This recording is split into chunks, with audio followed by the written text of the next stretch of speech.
Guys, LNX maths की पाठशाला में आपका स्वागत है। आज हम प्रॉफिट एंड लॉस का चैप्टर सॉल्व करेंगे और एक्सरसाइज को लगाने से पहले कुछ पॉइंट्स हैं उसके बारे में हम डिस्कस कर लें। उसके बाद हम आपको एक्सरसाइज सॉल्व करके दिखाते हैं। तो देखिए, पहला पॉइंट है क्रय मूल्य या कॉस्ट प्राइस। क्रय मूल्य अथवा कॉस्ट प्राइस क्या होता है? यदि हम किसी वस्तु को यदि मार्केट से परचेज करते हैं तो जिस भी दाम पर हम उस व्यक्ति को उस वस्तु को खरीदते हैं, वो दाम उस वस्तु के लिए उसका क्रय मूल्य कहलाता है, पर्टिकुलर उस व्यक्ति के लिए। ठीक है। और यदि वही व्यक्ति उस वस्तु को किसी दूसरे व्यक्ति को बेच देता है तो जिस दाम पर वो बेचता है वो दाम या वो धनराशि या वो मूल्य उस वस्तु का उस समय उस व्यक्ति के लिए विक्रय मूल्य कहलाएगा, मतलब सेलिंग प्राइस। ठीक है। तो ये क्रय विक्रय की जो भी प्रक्रिया होती है तो इसमें या तो आपको प्रॉफिट होता है अथवा लॉस होता है। ठीक है। कभी कभी होता है ना प्रॉफिट ना लॉस, मतलब जितने में खरीदा उतने में बेच दिया। ठीक है। लेकिन मान लीजिए आपको प्रॉफिट होता है। प्रॉफिट इन द सेंस है कि जैसे आपने किसी सामान को 100 रुपये में ख़रीदा, 100 रुपये में ख़रीदने के बाद आपने उसको 100 रुपये से ज़्यादा में, यदि आप ज़्यादा पे बेचते हो तो आपको प्रॉफिट होगा। और प्रॉफिट का मान क्या होगा? जितने पे आप उस सामान को बेचते हो माइनस जितने में आपने उसको ख़रीदा था। कहने का मतलब विक्रय मूल्य माइनस क्रय मूल्य। ठीक है। Profit in the sense SP minus CP। SP मतलब सेलिंग प्राइस और CP जो कॉस्ट प्राइस हो जाएगा।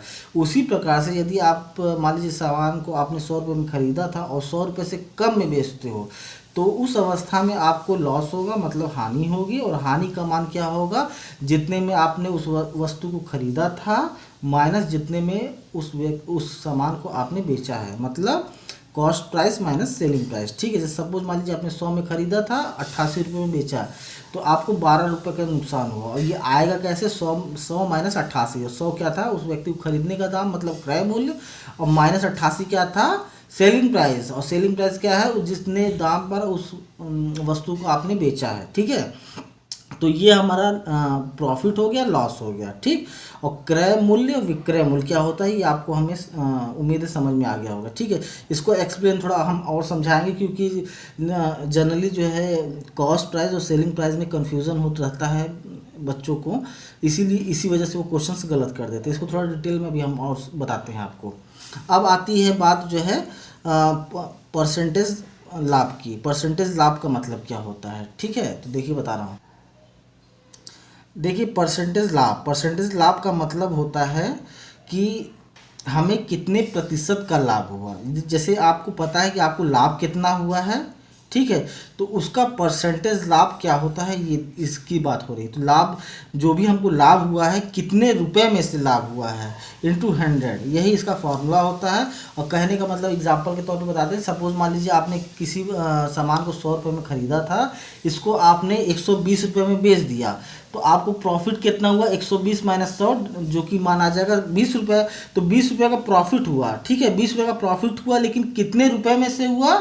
100 रुपये में से हुआ, क्योंकि आपने मार्केट में जो है 100 रुपये इन्वेस्ट किए थे और उस इन्वेस्टमेंट के बाद 100 रुपये कन्वर्ट होकर आपका 120 रुपये हो गया, तो इसलिए 20 रुपये प्रॉफिट होगा। और आपका क्रय मूल्य होगा 100 रुपये, तो 20/100 इंटू 100 ये वैल्यू कन्वर्ट हो जाएगी परसेंटेज में, यही आपका परसेंटेज प्रॉफिट कहलाएगा। ठीक है। अब बात आती है परसेंटेज लॉस की। तो जैसे जिस प्रकार से परसेंटेज प्रॉफिट निकलता है उसी प्रकार से परसेंटेज लॉस भी निकलता है। और इसका मान ये होता है कि जो भी आपको हानि हुई थी ओवरऑल क्रय मूल्य इंटू 100। एग्जाम्पल के तौर पे सपोज आपने 100 रुपये का कोई सामान खरीदा था, इसको आपने बेच दिया 90 रुपये का, तो जितने में ख़रीदा था उससे कम में बेचा है तो आपको लॉस हुआ है। और कितने रुपए का लॉस हुआ है? 10 रुपये का लॉस हुआ है। ये 10 कैसे आता है? 100 माइनस 90। और चूँकि कितने परसेंटेज का लॉस हुआ है तो जो भी लॉस की वैल्यू होगी मतलब 10 ओवरऑल क्रय मूल्य, मतलब जितने रुपए आपने इन्वेस्ट किया था, इसमें इन्वेस्टमेंट आपका 100 रुपये था तो 10/100 इंटू 100 डेट इज आ जाएगा 10%। ठीक है। तो 10% का आपको लॉस हो जाएगा। तो ये था परसेंटेज लॉस, ये था परसेंटेज प्रॉफिट, ये था परसेंटेज लॉस। ठीक है। अब थोड़ा हम कॉस्ट प्राइस और सेलिंग प्राइस के बारे में आपको थोड़ा सा और बताना चाहेंगे। यहाँ पे ध्यान से देखिए। सपोज मान लीजिए कोई एक व्यक्ति ए है। ये व्यक्ति ए जो है मार्केट से किसी सामान को 200 रुपये में प्राप्त करता है। ठीक है। और ए जो है उस सामान को 200 रुपये में प्राप्त करने के बाद उसी सामान को 300 रुपये में बी को दे देता है। ठीक, तो यहाँ पर देखिए वस्तु मान लीजिए आपका था एक्स, ये इस एक्स वस्तु को ए ने परचेज किया था 200 रुपये में, तो ये 200 रुपया इस व्यक्ति ए के रेफरेंस में इस सामान का क्रय मूल्य होगा, और इसी व्यक्ति ने इसी सामान को 300 रुपये में बी को दे दिया, बी को मतलब बेच दिया, तो 300 रुपया ए के सापेक्ष में विक्रय मूल्य हो जाएगा ए के रेफरेंस में। ठीक है, अब देखिए वस्तु थी हमारे पास एक्स, ठीक है, तो x का क्रय मूल्य यहाँ हो गया 200 रुपये, विक्रय मूल्य हो गया 3 रुपये, लेकिन किसके सापेक्ष में, व्यक्ति ए के रेफरेंस में। ठीक है, अब यहाँ पे देखिए चूंकि b जो है उस सामान को, किस सामान को, x वाले सामान को a से 300 रुपये में प्राप्त किया है, तो उसी वस्तु का b के सापेक्ष क्रय मूल्य कितना हो जाएगा, 300 रुपये, और ये 300 रुपये ए के लिए क्या था, विक्रय मूल्य था, और ए के लिए क्रय मूल्य हो जाए, क्योंकि बी ने उस वस्तु एक्स को ए से 300 रुपये में ख़रीदा है, तो बी ने जितने रुपये में ख़रीदा होगा उसके लिए उस वस्तु का दाम जो है क्रय मूल्य हो जाएगा, मतलब कॉस्ट प्राइस हो जाएगा, और ए ने इस बी को बेचा है 300 रुपये में, इसलिए ए के रेफरेंस में इस वस्तु का दाम यहाँ पे कितना हो जाएगा, 300 रुपये विक्रय मूल्य हो जाएगा। ठीक, अब देखिए चूंकि बी जो है मान लीजिए इसी सामान x को सी को 350 में बेच देता है, तो इसी सामान x का b के सापेक्ष क्रय मूल्य 300 होगा, परंतु 350 रुपये इसका विक्रय मूल्य हो जाएगा। अब सी देखिए, सी जो है इस सामान को 350 में खरीद रहा है, तो 350 रुपया इस वस्तु x का क्रय मूल्य हो जाएगा c के सापेक्ष, और c यदि 450 रुपये में d को बेचता है तो x सामान का c के सापेक्ष 450 रुपये विक्रय मूल्य हो जाएगा। ठीक है, अब चलिए हम exercise profit and loss exercise का पहला क्वेश्चन सॉल्व करते हैं। पहला प्रश्न हमारा है, मिलन एक कार 2,50,000 रुपये में खरीदी तथा इसे 3,48,000 रुपये में बेच दी, तो उसे कार पर कितने प्रतिशत लाभ हुआ। ठीक, तो मिलन ने कार को कितने रुपए में खरीदा था, 2.5 लाख रुपये में, इसको बेचा कितना है, 3,48,000 में, तो जाहिर सी बात है इसको प्रॉफिट हुआ है। तो प्रॉफिट कितने रुपए का हुआ है, जितने में बेचा माइनस जितने में खरीदा। ठीक है, इन दोनों का डिफरेंस सी इसका प्रॉफिट होगा, तो इन दोनों का डिफरेंस कितना आएगा, 98,000। ठीक है, तो जो भी लाभ होगा 98,000 रुपये का लाभ होगा, लेकिन आपसे हमसे लाभ तो पूछा नहीं, हमसे परसेंटेज प्रॉफिट पूछा है, तो परसेंटेज प्रॉफिट कितना हो जाएगा, 98,000 ओवरऑल क्रय मूल्य, जितना मार्केट में पैसा लगाया था, मार्केट में मिलन ने 2.5 लाख लगाया था इंटू 100, तो ये जो प्रॉफिट की वैल्यू ओवरऑल जो इन्वेस्टमेंट है इंटू 100, ये परसेंटेज प्रॉफिट हो जाएगा, यही हमारा आंसर होगा। अब इसकी वैल्यू कैलकुलेट देखिए कैसी होती है, 000 यहाँ से कैंसिल आउट हो जाएगा। अब यहाँ देखिए 100 है, यहाँ 250 है। ठीक है, तो देखिए इसको आप 0 सपोज कीजिए, 0 को हम काट देते हैं और 0 के प्लेस पे यहाँ 1/10 लिख देते हैं। ठीक, अब यहाँ 25 है, 25 में 100 है, तो कितनी बार कटेगा, 4 बार, तो 94 इंटू 4 कितना हो जाएगा, 32 को 2 3 यहाँ 3 रिमेनिंग हो जाएगा, 36 37 38 39 39 ओवरऑल 10 था, तो 10 जो है यहाँ पॉइंट दे देगा, मतलब 39.2%, इतने परसेंटेज का मिलन को प्रॉफिट होगा। ठीक है, अब चलिए क्वेश्चन नंबर 2 देखते हैं। देखिए दूसरा प्रश्न हमारा क्या है कि एक व्यक्ति कुछ वस्तुएं p रुपये प्रति दर्जन के भाव से खरीदता है। p रुपये प्रति दर्जन का मतलब ये होता है कि वो व्यक्ति जो है p/12, चूँकि प्रति दर्जन है तो मतलब एक वस्तु का दाम जो है p/12 हो जाएगा, चूँकि 12 वस्तुओं को p रुपये में खरीदता है, तो एक वस्तु को p/12 रुपये में खरीदता है। ठीक, उसके बाद इस प्रश्न में लिखा है कि उसे p/8 प्रति वस्तु के भाव से बेचता है, तो कितने बेच रहा है, p/8, इतने रुपये में वो बेच रहा है, तो उसका लाभ कितना है, चूँकि खरीदा इतने में है, बेचा इतने में है, और ये वैल्यू जो है ज़्यादा है इसके तुलना में, चूँकि ये विक्रय मूल्य है, कॉस्ट प्राइस है, तो जाहिर सी बात है इसको प्रॉफिट हुआ। जो भी प्रॉफिट होगा उसकी वैल्यू कितनी होगी, देखिए प्रॉफिट बराबर हो जाएगा हमारा जितने में उसने बेचा है, चूँकि बेचा इतने में है, ये हमारा विक्रय मूल्य होगा। ठीक, और ये हमारा क्रय मूल्य होगा। ठीक है ना, तो प्रॉफिट की वैल्यू विक्रय मूल्य मतलब p/8 ओवरऑल p/12, ये होगा। अब इसकी वैल्यू कैलकुलेट करेंगे, 8 × 12 आ जाएगा, यहाँ पे 12 से मल्टीप्लाई होगा, यहाँ पे 8 से मल्टीप्लाई होगा, तो 12p माइनस 8p, 12 में से 8 गया 4p। ठीक है, ये ओवरऑल हो जाएगा p/24। कहने का मतलब जो उसका प्रॉफिट होगा p/24 के बराबर होगा। और p/24 का व्यक्ति को प्रॉफिट हो रहा है, कितने में से प्रॉफिट हो रहा है? जितने में उसने सामान खरीदा था। और सामान खरीदता कितने पे है व्यक्ति? क्रय मूल्य पे खरीदता है, और क्रय मूल्य का मान कितना है? p/12। ठीक है, तो ये देखिए p/24 प्रॉफिट है हमारा। तो profit overall cost price into 100, ये हमारा परसेंटेज प्रॉफिट हो जाएगा, ये हम जानते हैं। तो p/12 overall p/24 overall p/12, तो p से p कैंसिल आउट हो जाएगा, ये 1 2 आ जाएगा, इंटू 100 है, तो ओवरऑल ये वैल्यू आ जाएगा 1/2 इंटू 100, डैट इज़ 50% का प्रॉफिट होगा इस व्यक्ति को। देखिए, ठीक है। और ये एक बात आप लोग जान लीजिए कि A/B ओवरऑल C/D अगर होता है तो सबसे ऊपर वाले को सबसे नीचे वाले के साथ मल्टीप्लाई होता है, और इस ऊपर वाले का नीचे वाला और नीचे वाले का ऊपर वाला आपस में मल्टीप्लाई होता है, मतलब A/D ओवरऑल B/C हो जाता है।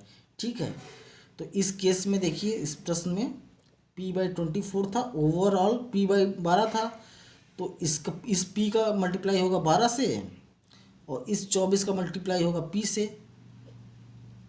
तो p से p कैंसिल आउट, 12 से 24 कैंसिल होगा तो 2 बार जाएगा, इंटू 100 है, ये आपका कितना आ जाएगा हमारा 50%। ठीक है, अब चलिए क्वेश्चन नंबर 3 लगाते हैं। तो तीसरा प्रश्न हमारा है कि एक व्यक्ति ने 2470 रुपये में 26 किलोग्राम चावल खरीदे। ठीक है, तो इन्वेस्टमेंट इसकी कितनी है? 2470 रुपये की है, और 2470 रुपये में ये क्या कर रहा है? 26 किलो चावल खरीद ले रहा है। इसमें से उसने 110 रुपये प्रति किलोग्राम की दर से 10 किलोग्राम चावल बेच दिए। तो 10 किलोग्राम चावल जब बेच देता है 110 रुपये किलोग्राम की दर से, तो उसे कितने पैसे प्राप्त होते हैं? 1100 रुपये पैसे वो प्राप्त कर चुका है। ठीक, उसके बाद देखिए प्रश्न में लिखा है कि 70 रुपये का लाभ कमाने के लिए उसे शेष बचे हुए चावल किस दर पे बेचने होंगे। तो देखिए पहली बात, 2470 रुपये उसका इन्वेस्टमेंट था, 110 रुपये प्राप्त कर चुका है, तो उसे कितने पैसे और प्राप्त करना है? दोनों का, इन दोनों अमाउंट का डिफरेंस हो जाएगा, और जिसकी वैल्यू कितनी आ जाएगी? 1370 रुपये। 1370 रुपये उसकी मूल लागत अभी और बची है, लेकिन उसको 70 रुपये का प्रॉफिट चाहिए, तो 70 रुपये हम इसमें और ऐड करेंगे, ये वैल्यू हमारी आ जाएगी 1440 रुपये। ठीक है, तो 1440 रुपये उसे प्राप्त करने हैं 70 रुपये का लाभ प्राप्त करने के लिए। ठीक है, और चूंकि उसने 10 किलो चावल बेच दिया है, टोटल चावल उसके पास 26 किलो था, तो ये जो 1440 रुपये वो प्राप्त करेगा कितने चावल से? जो रिमेनिंग बचा है 16 किलो चावल, 16 केजी चावल, उससे वो प्राप्त करेगा। ठीक है, इसको बेच के। तो कहने का मतलब क्या है? 16 किलो चावल को बेचकर वो 1440 रुपये प्राप्त करना चाहेगा। तो 16 किलो चावल का रेट 1440 है, तो इसलिए 1 किलो चावल का रेट कितना हो जाएगा? 1440 ओवरऑल 16, तो ये 16 के टेबल में 9 बढ़ जाता है, तो 0 रिमेनिंग है, वो ये आ जाएगा 90। मतलब प्रति केजी यदि वो 90 रुपये बेचता है, तो इस पूरी प्रक्रिया में उसको 70 रुपये का प्रॉफिट होगा। ठीक, अब चलिए क्वेश्चन नंबर 4 हम लगाते हैं।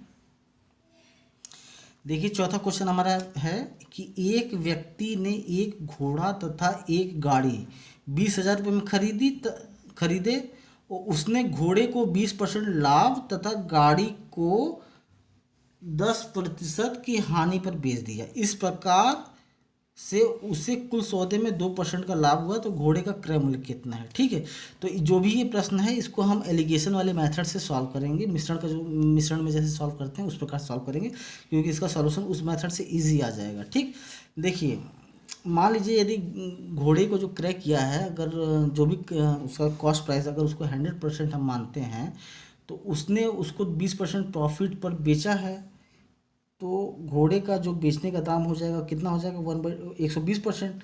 ठीक, और गाड़ी को उसने लॉस पे बेच दिया है, कितने लॉस पे बेचा है? 10% के लॉस पे, तो ये जो उसका जो विक्रय मूल्य हो जाएगा वो 90% हो जाएगा। ठीक है, और चूंकि ओवरऑल इस प्रक्रिया में उसे 2% का लाभ हो रहा है, 2% लाभ मतलब वो टोटल पैसा क्रय मूल्य के सापेक्ष 102% प्राप्त कर रहा है। ठीक, तो ये हमारा एलिगेशन से ये स्ट्रक्चर बनेगा। और इन दोनों का हम डिफरेंस जानते हैं कितना होता है 18, और इन दोनों का डिफरेंस 12। तो इन दोनों में रेशियो कितना का आ जाएगा 2:3 का। तो कहने का मतलब ये जो 120 था हमारा घोड़ा और यहाँ गाड़ी, तो घोड़े के क्रय मूल्य और गाड़ी के क्रय मूल्य का जो रेशियो होगा वो 2:3 का होगा। और ये टोटल जो रेशियो है वो मतलब दोनों का जो दाम का योग है वो 20,000 रुपये है। ठीक है, तो जो घोड़े का दाम कितना हो जाएगा 2 × 5 × 20,000 रुपये, और ये मान कितना आ जाएगा हमारा 8,000 रुपये। और यही हमारा आंसर होगा इस प्रश्न का। ठीक है, कहने का मतलब 20,000 रुपये को हमें 5 बराबर 2 इसमें 3 इसमें 2 3 कितना होता है 5। 20,000 को हमें 5 बराबर भागों में बांटना है, तो पहला भाग 2 गुना होगा, दूसरा भाग 3 गुना होगा। तो मतलब पहला भाग 8,000, दूसरा भाग कितना 12, 3 गुना मतलब 12,000 रुपये। ठीक है, चलिए अब क्वेश्चन नंबर हम अगला देखिए 5वां प्रश्न हमारा, चाय के मूल्य में 10% की कमी होने पर एक व्यापारी 22,500 रुपये में 25 किलोग्राम चाय अधिक खरीद सकता है। तो चाय का मूल्य प्रति किलोग्राम कितना है। ठीक है, तो देखिए चाय जो व्यापारी था वो क्या कर रहा था, वो 22,500 रुपये में पहले चाय पत्ती खरीद रहा था।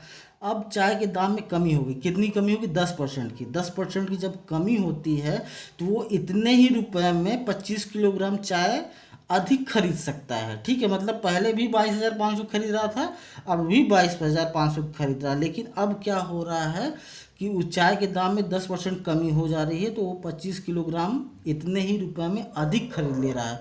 तो इतने रुपए का 10% जब दाम कम हो रहा है तो इतने रुपए का 10% कितना होता है, एक लास्ट से एक जीरो हटा देंगे, मतलब 2250 रुपये दाम चाय का कम हो रहा है। और इसी मतलब जो एक्स्ट्रा मनी आ रही है इसी रुपए में वो कितने किलोग्राम चाय पत्ती खरीद ले रहा है 25 किलोग्राम। कहने का मतलब क्या है कि 25 किलोग्राम चाय पत्ती का दाम 2250 रुपये होगा। तो 1 किलोग्राम चाय पत्ती का दाम कितना होना चाहिए 2250 बटे 25। तो 2250 बटे 25 कितना होता है 9 बढ़ जाएगा, ये 90 हो जाएगा। तो मतलब 1 किलोग्राम चाय का दाम कितना होगा 90। और ये वो जो 90 रुपये आए हैं, ये 90 रुपये जो घटने के बाद का दाम है। ठीक है, और हमसे चाय का इस प्रश्न में चाय का मूल्य प्रति किलोग्राम कितना है, मतलब वर्तमान में कितना है, चूँकि घटा हुआ दाम है 10% घट के। तो चाय का दाम यदि 100% होता है तो इसमें 100% में कटौती 10% की हुई है। तो ये जो 90 रुपये है हमारा, ये इक्विवेलेंट होगा किसके 90% के। तो 90% जो है 90% के बराबर है, तो 100% कितना होगा 100 के बराबर। मतलब वर्तमान में चाय का दाम कितना है बताइए 100 रुपये। ठीक, और यही हमारा 100 रुपये, यही हमारा आंसर है। ठीक, चलिए क्वेश्चन नंबर 6 लगाते हैं। देखिए छठा प्रश्न हमारा है कि एक व्यक्ति ने एक वस्तु 25% हानि पर 6,750 रुपये में बेच दिया। ठीक है, तो यदि वह इसे 15% लाभ पर बेचता तो इसका विक्रय मूल्य कितना होता। ठीक, तो देखिए ध्यान से, इस व्यक्ति ने क्या किया है, उस वस्तु को 25% के लॉस पर बेचा है। ठीक है, और कितने रुपए में बेचा है 6,750 रुपये में बेचा है। ठीक है, तो 6,750 रुपये पर इसने लॉस में बेचा है। ठीक, और कितने परसेंट लॉस पर 25% लॉस पर। तो जो 6,750 रुपया होगा उस वस्तु के जो क्रय मूल्य के 75% के इक्विवेलेंट होगा। मतलब जो भी उस वस्तु का रेट होगा उसके 75% के बराबर 6,750 रुपया होगा। ठीक है, अब चूंकि व्यक्ति क्या चाहता है, व्यक्ति जो है इसे 15% प्रॉफिट पे बेचना चाहता है। तो जब व्यक्ति जो है 15% प्रॉफिट पे बेचेगा इसको, तो उसको कितने परसेंट पे चाहिए, इसको 115% क्रय मूल्य का 115% चाहिए। ठीक है, ठीक है। तो 75% का दाम जब 6,750 रुपये है तो 115% का रेट कितना हो जाएगा, 115/75 इंटू 6750। ठीक है, अब ये देखिए ये जो है 9 बढ़ जाता है 75 से, तो 90 हो जाएगा। 115 इंटू 90 कितना हो जाएगा, 0।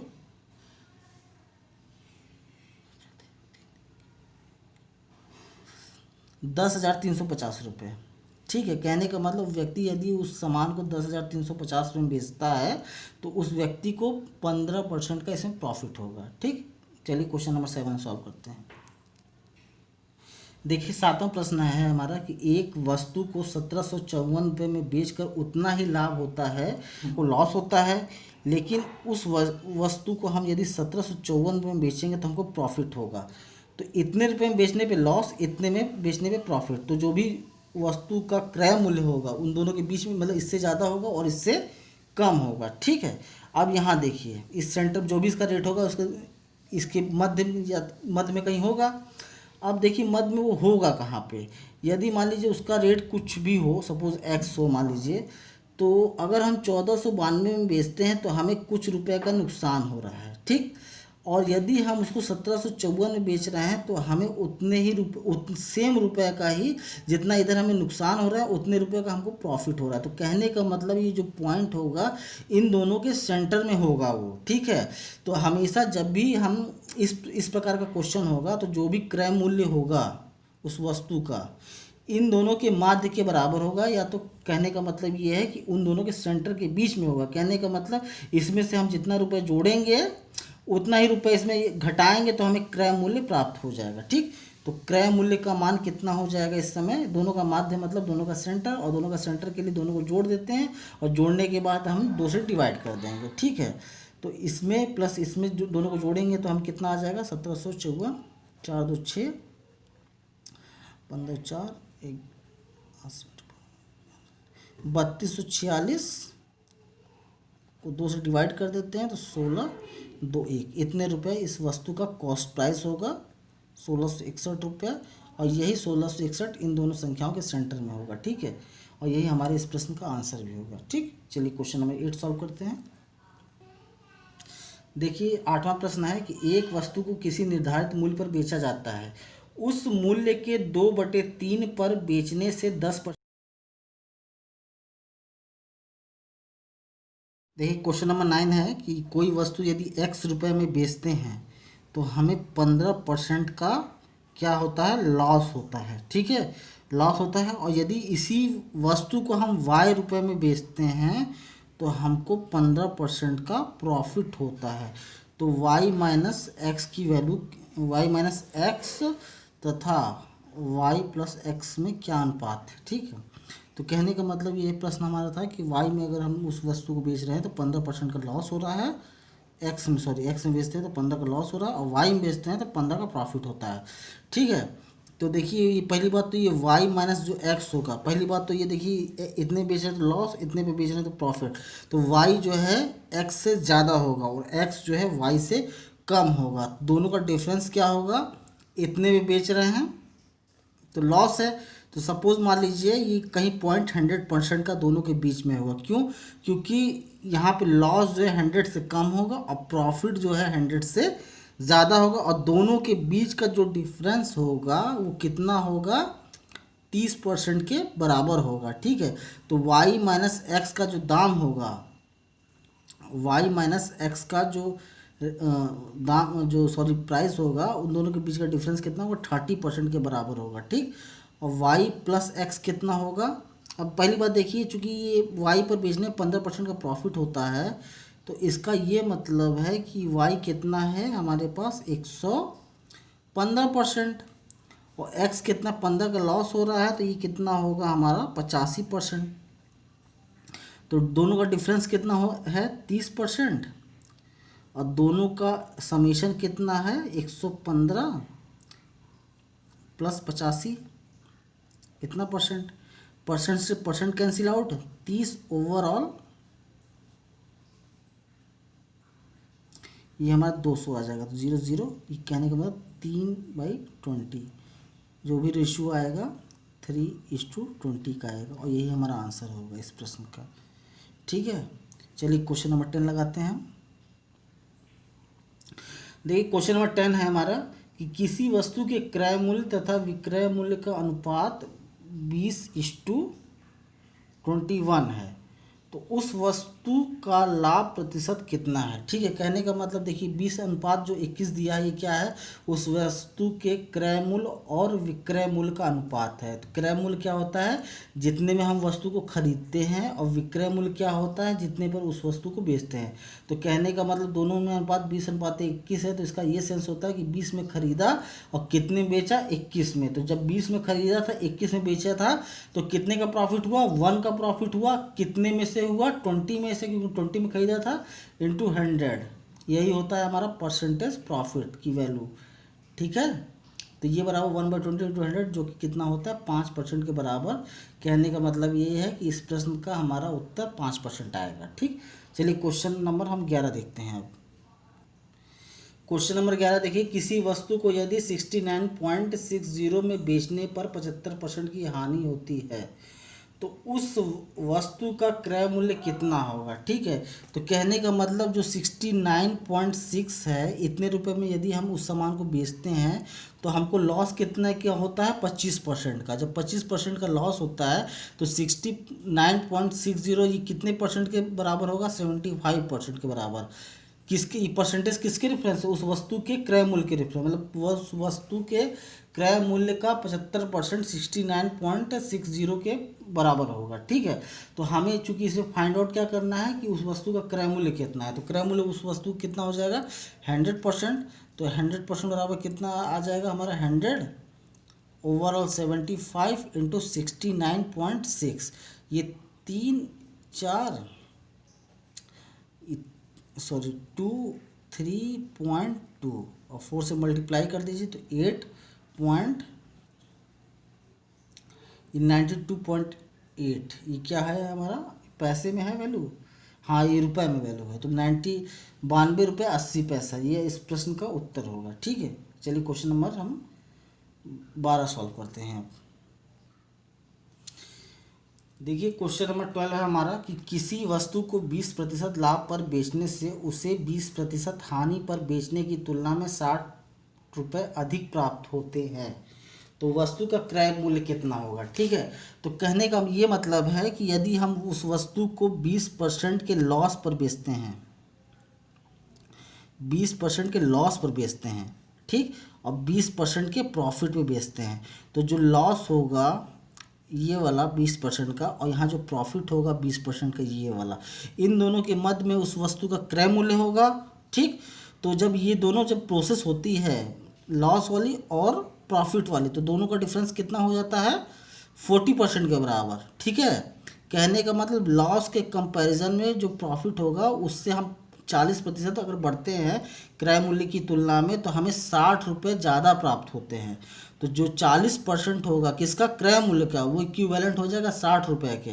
तो वस्तु का हमें क्रय मूल्य ज्ञात करना है, तो क्रय मूल्य कितना होता है 100%, तो 100% की वैल्यू कितनी आ जाएगी 100 ओवरऑल 40 इंटू 60, इसकी वैल्यू कितनी आएगी 32515।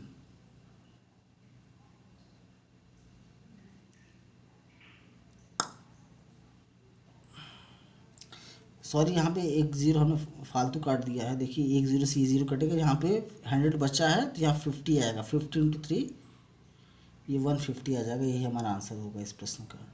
ठीक है, चलिए क्वेश्चन नंबर 13 देखते। देखिए 13वां प्रश्न है कि ए ने कोई वस्तु बी को 25% लाभ, 13वां प्रश्न है हमारा कि ए ने कोई वस्तु बी को 25% लाभ पर, बी ने वह वस्तु सी को 20% लाभ पर तथा सी ने डी को 10% लाभ पर बेची। यदि डी ने इसे 330 रुपये में खरीदी हो, तो ए ने उसे कितने में खरीदा था। ठीक है, तो चलिए इस प्रश्न को हम सॉल्व करते हैं। देखिए ए ने इसे बी को 25% के प्रॉफिट पर बेचा, और बी ने इसे सी को 20% के प्रॉफिट पे, और सी ने जो है डी को 10% के प्रॉफिट पे बेचा। ठीक, अब मान लेते हैं कि ये जो है 100 में ख़रीदा था ए ने, तो ए ने जब 25% की प्रॉफिट बेचा तो 125 हो जाएगा, और बी ने जो है इसको 20% प्रॉफिट सी भी बेचा, तो 125 का बी कितना होता है, 10% इसका 12.5 और 20 हो जाएगा 25, तो 125 में 25 जोड़िए तो 150 आ जाएगा, और 150 का 10 कितना होता है 15, तो 165।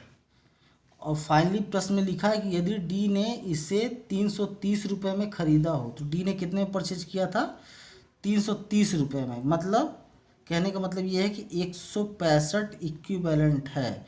ये 165 का मतलब क्या है, अगर मान लेते हैं हम कि ए ने उस वस्तु को 100 रुपये में ख़रीदा था, ठीक है, मतलब 100 में ख़रीदा था, तब 165 आता है डी के पास। ठीक है, तो 165 इक्विवेलेंट होगा कितने के, 330 रुपये के।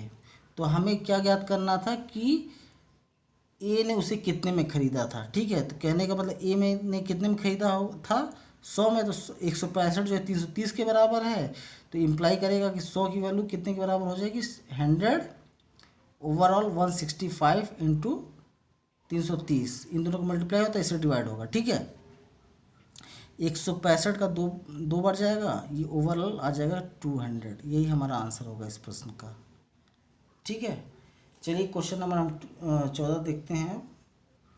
देखिए क्वेश्चन है हमारा कि एक दुकानदार चीनी को इस प्रकार बेचता है कि 950 ग्राम चीनी का विक्रय मूल्य 1 किलोग्राम चीनी के क्रय मूल्य के बराबर है, तो उसका लाभ प्रतिशत कितना होगा। ठीक है, तो कहने का मतलब ये है कि प्रश्न में ये दिया है कि दुकानदार जो 950 ग्राम चीनी को जो है 1 किलोग्राम चीनी के रेट में बेचता है, तो दुकानदार का जो प्रॉफिट होगा कितना होगा। देखिए 950 ग्राम जो चीनी को बेचकर जो पैसा प्राप्त कर रहा है, वो 1 किलोग्राम, 1000 ग्राम का मतलब होता है 1 केजी। ठीक है, 1 किलोग्राम चीनी को बेचने, 1 किलोग्राम चीनी को जिस रेट से ख़रीदा होगा, वो 950 ग्राम चीनी को बेच के वो प्राप्त कर ले रहा है। तो प्रॉफिट की वैल्यू कितनी हो जाएगी इस समय, प्रॉफिट की वैल्यू हो जाएगी, जो भी प्राप्त करेगा 50 ग्राम से प्राप्त कर रहा है, और 50 ग्राम की चीनी की प्रॉफिट वो प्राप्त कर रहा है 950 ग्राम चीनी को बेचने के बाद, तो 50/9 950 हो जाएगा इंटू 100, यही हमारा परसेंटेज प्रॉफिट होगा। ये इससे कैंसिल आउट होगा, ये 19 आ जाएगा, तो 100/19 का मतलब होता है 5 सही 5/19। ठीक है, ये हमारा परसेंटेज में आंसर आ जाएगा, 19 बचे 95 प्लस 5 100। ठीक है, तो 5 सही 5/19 इसका आंसर होगा। ठीक, चलिए क्वेश्चन नंबर 15 देखते हैं।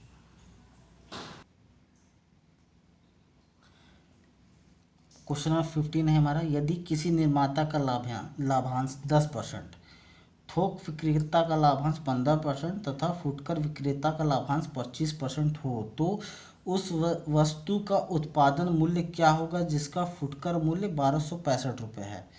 ठीक है, तो पहली बात तो इस प्रश्न में हमें क्या निकालना है, उस वस्तु जो भी मतलब हमारे पास वस्तु है उसका उत्पादन मूल्य मतलब उसका इनिशियल प्राइस क्या होगा। ठीक है, तो देखिए यहाँ पे निर्माता जब बना रहा है तो 10% का प्रॉफिट ले रहा है, तो पहली बात हम मान ले रहे हैं कि इसमें वस्तु का जो उत्पादन मूल्य है वो x है। ठीक, तो वस्तु का उत्पादन मूल्य यदि x होता है तो निर्माता का लाभांश कितना है 10%, तो निर्माता इसको जो कितने बेचेगा 110% बेचेगा, मतलब वस्तु के प्राइस का 110% प्राप्त करेगा, तो ये हो जाएगा 11/10, और 11/10 कैसे आ जाएगा 110% ओवरऑल 100%।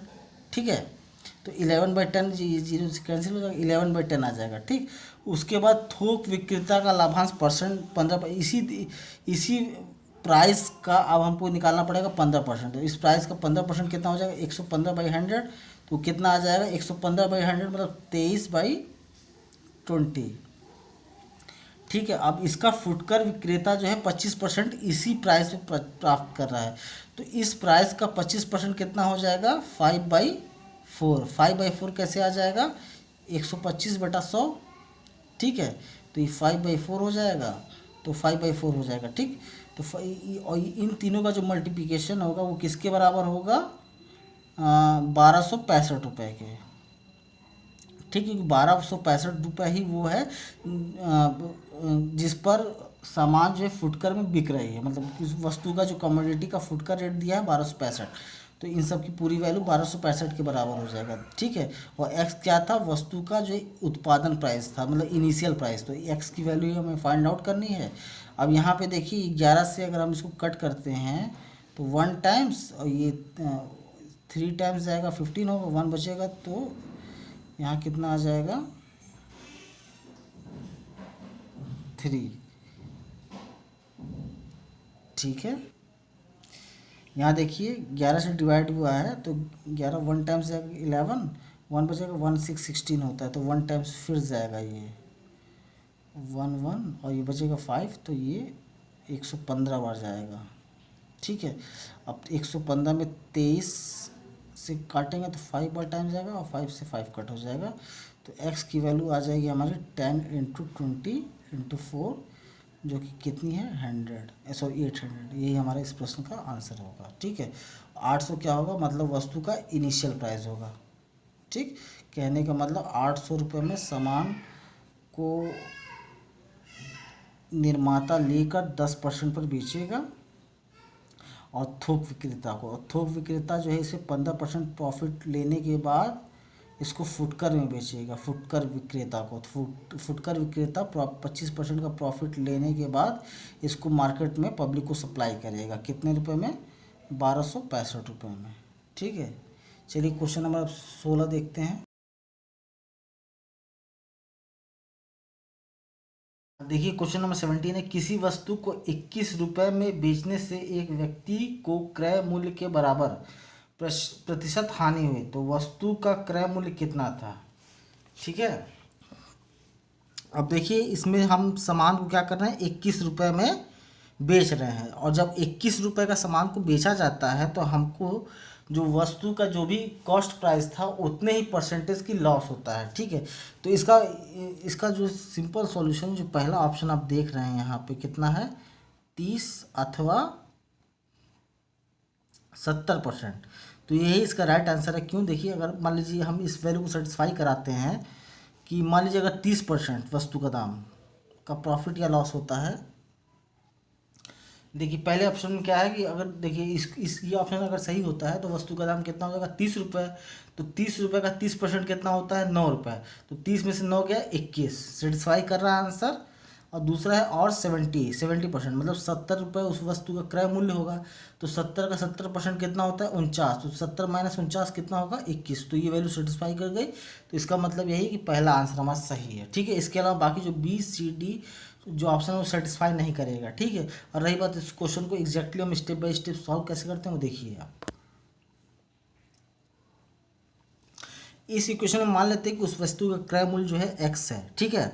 तो अगर क्रय मूल्य इसका x है तो इसको बेचने पर x% लॉस हो रहा है, तो x का x% कितना होता है, x का x%, मतलब x इंटू एक्स ओवरऑल 100, ठीक है। तो ये कितना आ जाएगा हमारा x² ओवरऑल 100, तो ये x क्या है, वस्तु का क्रय मूल्य, और इतना हमने लॉस में बेचा, तो दिस वन, इसको क्रय मूल्य माइनस लॉस, इन दोनों को अगर माइनस कर देंगे तो 21 रुपये की जो रकम है वो क्वेश्चन के अनुसार दिया है हमारा, तो 21 के 21 के बराबर आ जाएगा, ठीक है। तो ये देखिए इसका 100 से मल्टीप्लाई हो जाएगा, तो 100 x माइनस x² ओवरऑल 2100, ठीक है। अब ये देखिए ये वैल्यू आ जाएगी x² minus 100x plus 2100 equals to 0, ये एक क्वाड्रेटिक की क्वेश्चन है।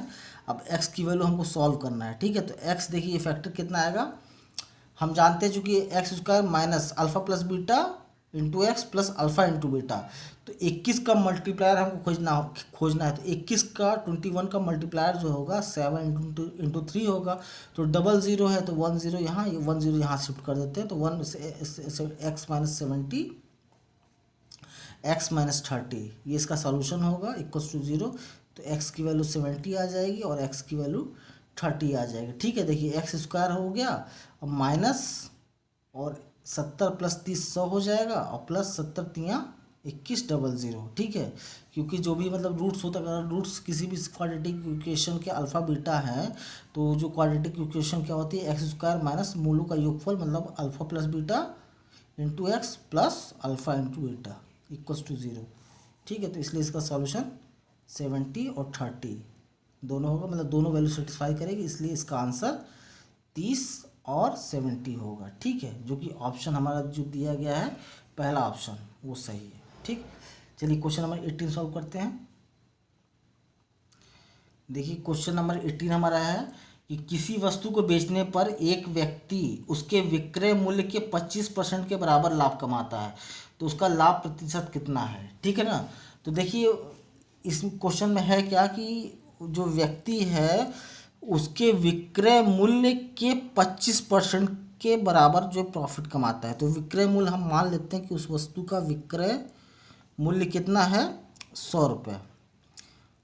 यदि विक्रय मूल्य 100 रुपये हम माने हैं तो विक्रय मूल्य के रेफरेंस में 25% का प्रॉफिट हो रहा है उसको, तो विक्रय मूल्य का 25% कितना होता है, 25। तो उस व्यक्ति को प्रॉफिट कितना होगा, 25 रुपये का। और चूंकि विक्रय मूल्य हमारा जो हमने मान लिया कि 100 है, तो जो क्रय मूल्य होगा वो कितना हो जाएगा, क्रय मूल्य हो जाएगा। क्रय मूल्य विक्रय मूल्य से, चूंकि प्रॉफिट का मामला है तो क्रय मूल्य जो है विक्रय मूल्य के से, देखिए विक्रय मूल्य हमारा जो है 100 रुपये था, हमको प्रॉफिट हुआ है विक्रय मूल्य पर 25% का, मतलब 100 का 25 ही होता है, तो क्रय मूल्य कितना हो जाएगा, 75। ठीक, तो क्रय मूल्य हमारा 75, प्रॉफिट हमको कितना हो रहा है 25 का, तो जो परसेंटेज प्रॉफिट होगा एग्जैक्ट वो कितना हो जाएगा 25 ओवरऑल 75 इंटू 100, ये 3 होगा, और 100/3 कितना होता है 33, सही 1/3%। ठीक है, यही इस प्रश्न का आंसर है। अब चलिए क्वेश्चन नंबर 19 देखते हैं। देखिए क्वेश्चन नंबर 19 हमारा है कि एक सब्जी विक्रेता 1 रुपये में 2 की दर से नींबू खरीदता है तथा 3 रुपये में 5 की दर से उसे बेचता है, तो उसका लाभ प्रतिशत कितना है। ठीक है, तो देखिए जो नींबू है उसने 1 रुपये में दो खरीदा है, तो एक नींबू का दाम कितना हो जाएगा, 1/2 रुपीज़। ठीक है, कहने का मतलब 50 पैसे। 98 में नींबू उसने खरीदा, ठीक है, उसने बेचा कितने में, 3 रुपये में 5 की दर से, तो एक नींबू का दाम कितना हो जाएगा 3/5, और 3/5 का मतलब होता है 0.6, मतलब 60 पैसे में। उसने खरीदा था 50 पैसे में, बेचा है 60 पैसे में, तो उसको प्रॉफिट कितने पैसे को हो रहा है पर नींबू पे, 10 पैसे का प्रॉफिट हो रहा है। और कितने में से प्रॉफिट हो रहा है, 50 पैसे में से हो रहा है। इतना प्रॉफिट इतने में से इंटू 100। ठीक है, तो ये कहने का मतलब कितना हो गया कि उसे 20% का प्रति नींबू के पर फायदा हो रहा है, जो कि हमारा आंसर है। ठीक, चलिए क्वेश्चन कि एक फल विक्रेता कुछ संतरे 10 रुपये में 5 की दर से खरीद कर 15 रुपये में 6 की दर से बेचता है। ठीक है, तो उसका प्रॉफिट कितना है। चूंकि 10 रुपये में 5 संतरे खरीदता है वो, ठीक है, सॉरी 10 रुपये में 5 की दर से खरीदता है, तो एक फल का दाम कितना हो जाएगा, 10/5 का मतलब 2 रुपये। जो भी फल होगा हमारा वो एक फल 2 रुपये का होगा, और चूंकि बेच कितने में रहा है, 15 रुपये में 6 की दर से बेचता है, मतलब एक फल का दाम जो है कितना हो जाएगा, 2.5 रुपये। तो एक फल खरीदा उसने 2 रुपये में और एक फल बेचा उसने 2.5 रुपये में, तो एक फल पे उसको प्रॉफिट हुआ 98 का। 0.5 रुपये का मतलब होता है 98, मतलब 50 पैसा। अब कितने रुपए का प्रॉफिट हुआ 98 का, कितने में से, 2 रुपये में से, तो 98 2 रुपये का कौन सा भाग है, चौथा भाग है। चौथे भाग को हम 25% कहते हैं, यही हमारा आंसर है। आधा बटे 2 गुणते 50, इसको 50 करिए और 50 को 0.5 से मल्टीप्लाई करिए, 25 ही आता है, यही हमारा आंसर है। ठीक है, चलिए अब क्वेश्चन नंबर 21 हम देखते हैं। Question number